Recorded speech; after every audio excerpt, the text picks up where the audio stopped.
Hey everyone, Reaper here again with another video. This time I wanted to talk a little bit about some of my pet peeves when it comes to buying comics online, in particular eBay.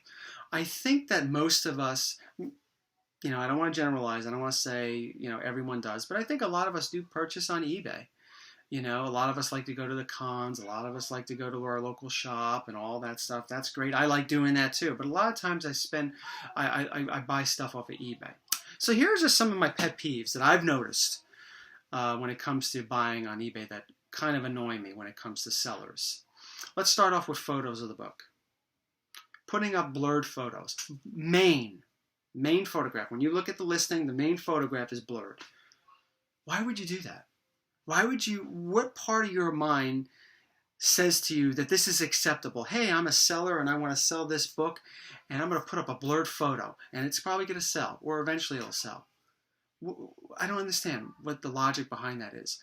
Take a good photo of the book. Don't put up blurred photos, whether it's the main photo or any photo for that matter. Make sure you put a good photo of the book up so that, it can sell. You can gain the trust of the person that you'd like to sell this to or people that you'd like to sell this to. I mean, I just never understood that. That's a problem for me. A pet peeve when it comes to photos is sellers that put the photos up while the comic book is still in the bag. Again, why do you think that's a good idea? As a potential buyer of a book, I want to look at the photos. I want to be able to decide for myself the grade, because I can grade fairly well. I mean, sometimes I undergrade. Very rarely do I overgrade.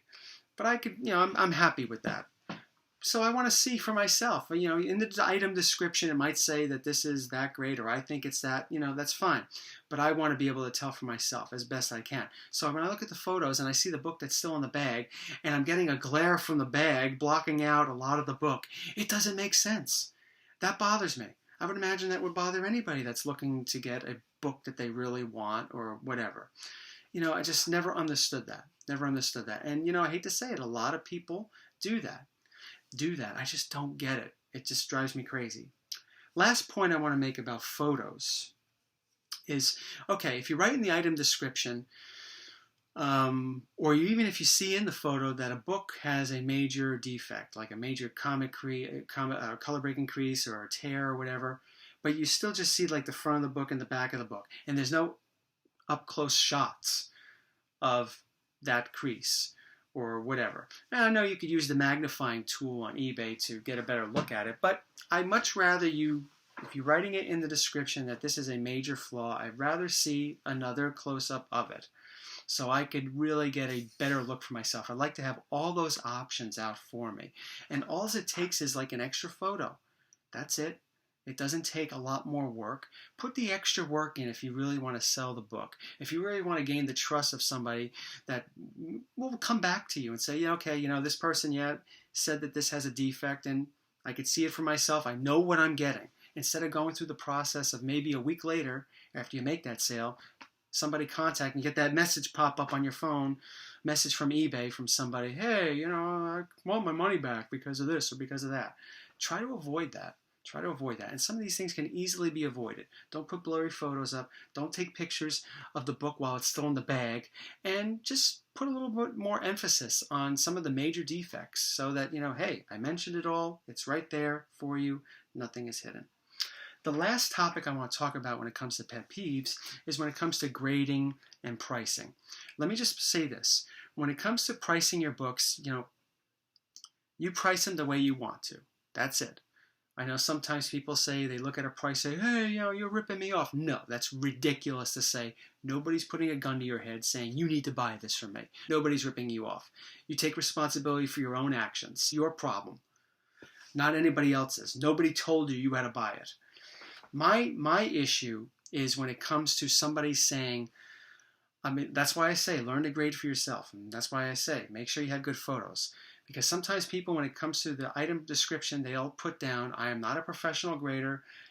Grading is subjective. Yes, grading is very subjective, especially when you look at even the grading companies. You'll see a 4.0 or 5.0 CGC or 4.0, 5.0 CBCS, and you take a look at the books and you're like, Had this get a 4.0 or had this get a 5.0? It's very subjective is my point.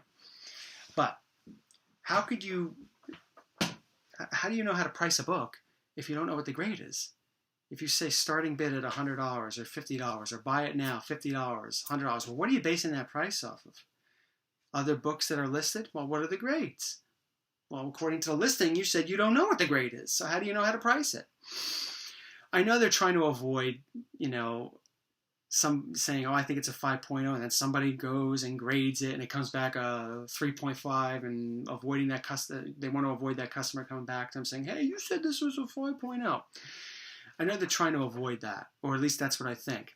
But I think that's why they try to avoid saying they're a professional grader. But I appreciate people that write down what they think it is. I think it's a 5.0.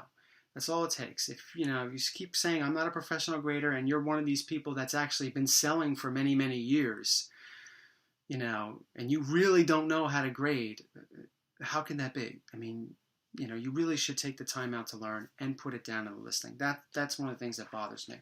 Again, grading is subjective, but when somebody puts in the listing, the main listing, the title of the listing, or in the item description, high grade, and you check it out and you clearly see it's not high grade. You could be a newbie in this hobby and tell it's not high grade. That bothers me. Now, I think somebody would say, well, they just put that in so you could click on it. Clickbait. Okay, but then again, though, the point like I just made earlier, a few moments ago, if you're the type that does that and I see a pattern of that, I'm never going to buy from you because I don't trust you. That's, when you want to establish a relationship between customer and dealer, you want to have a good relationship, a trusting relationship. If you're the type that says high grade when it's clearly not high grade, I'm not a professional grader, you're not really developing that much of a relationship. Therefore, it may take time for you to sell a book. And, it's just, that's not the type of people that I like to buy from. Okay? Last point.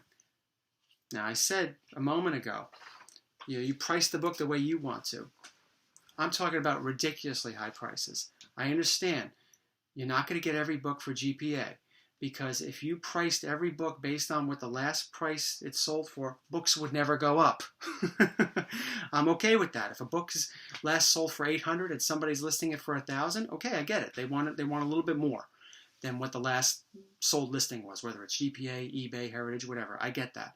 But I'm talking like if a book is last sold for $800 and someone's trying to sell it for $2,000. That's what I'm talking about. That bothers me. That really bothers me. And occasionally I will see stuff like that on eBay. And, I just don't buy from them. But there's one seller in particular that is, for me at least, is infamous for jacking up the price. That's somebody that I just wouldn't deal with. I understand like some people want above GPA, and that's the way, that's the way it is. That's fine. But something that's overpriced, noticeably really overpriced, that bothers me. That irks me a bit. And I'm pretty sure that irks a lot of people that are trying to buy. Whether it's you're trying to buy to flip later on, or whether you're trying to buy for your PC, I'm sure it bothers, universally it bothers a lot of people. So those are just some things. When it comes to some of my pet peeves when buying on eBay. The idea is, hey, you could price the way you want, but I think if you really want, and you could put up the listing the way you want, but if you really want to sell a book, if you really want to try to gain the trust of somebody that will most likely come back to you, whether it's on eBay or off eBay, you want to develop a certain amount of trust and try to avoid some of the things that I talked about. This is not an educational video for people trying to sell. This is just me complaining about some of the things that bother me when it comes to buying online. I guess that's why a lot of people say, I prefer to buy in person.